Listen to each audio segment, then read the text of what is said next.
Khadijah menikah dengan Abu Halah bin Zurarah At-Tamimi sebelum menginjak usia 15 tahun. Ia berupaya keras agar sang suami menjadi salah satu di antara segelintir pemimpin Quraisy dalam hal wibawa, kemuliaan, dan kepemimpinan. Namun, kematian tidak memberikan ruang bagi mimpi-mimpinya. Kematian merenggut suaminya, Abu Halah, sebelum sempat menjadi sesuatu yang bisa disebut. Sebelum sempat meniti jalan kemuliaan dan menapaki tangga ketenaran.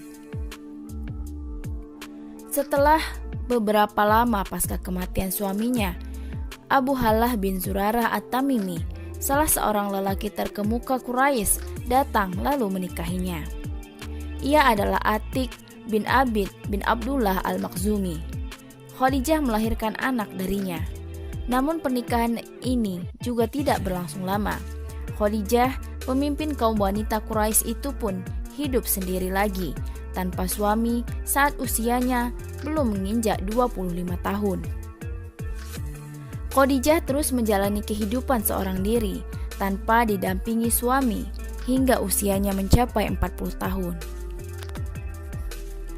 Setelah anak-anaknya beranjak dewasa, banyak di antara para lelaki dan orang-orang terhormat Quraisy datang meminang kepadanya. Mereka semua berhasrat untuk menikahinya, andai saja mereka bisa. Mereka memintanya dan memberikan banyak harta kepadanya, mengingat kemuliaan, kecantikan, dan kekayaan yang ia miliki. Namun semua pinangan itu ia tolak dan ia lebih memilih untuk menjauhkan diri dari pernikahan. Seakan ia mendapat ilham dari Allah Subhanahu wa Ta'ala untuk menolak para lelaki yang datang meminangnya, agar setelah itu mendapat kemuliaan untuk menikah dengan Nabi Shallallahu Alaihi Wasallam. Kesibukan mengurus harta benda membuatnya tidak sempat memikirkan untuk menikah.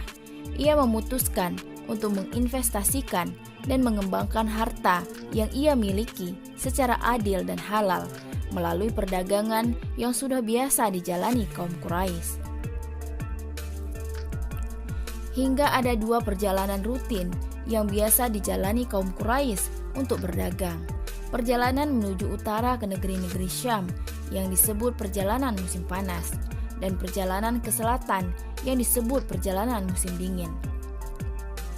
Seperti yang disebutkan dalam firman Allah surat Quraisy ayat 1-4, yang artinya, karena kebiasaan orang-orang Quraisy, yaitu kebiasaan mereka bepergian pada musim dingin dan musim panas, maka hendaklah mereka menyembah Tuhan pemilik rumah ini, Ka'bah, yang telah memberi makanan kepada mereka untuk menghilangkan lapar dan mengamankan mereka dari rasa takut. Sepertinya pekerjaan ini cocok untuk kaum laki-laki, bukan untuk wanita, karena Khadijah tentu tidak bisa pergi memimpin perdagangan dan harta benda miliknya. Namun, ia bisa meminta bantuan sejumlah lelaki untuk menggerakkan dagangannya.